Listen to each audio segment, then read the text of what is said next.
किती विचार करशील? डोक्याला थोडा आराम दे. थांब आणि आज फक्त माझं ऐक. तुझं हे सतत विचार करणं मला स्पष्ट दिसतंय. झोपताना हजारो प्रश्न डोक्यात सुरू असतात. उद्या काय होईल, तसं का घडलं. स्वतःच्याच विचारांच्या जाळ्यात तू असा अडकलायस की आता तुलाच गुदमरल्यासारखं वाटतंय.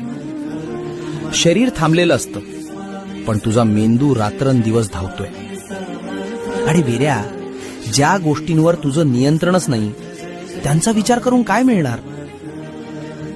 उद्याची काळजी करत बसलास तर आजचा आनंद कसा घेशील. भविष्याची चिंता आणि भूतकाळाचा त्रास, हे सगळं आता इथेच माझ्या झोळीत टाकून दे. तू फक्त प्रामाणिक कर्म कर, बाकी सगळं मी सांभाळतो.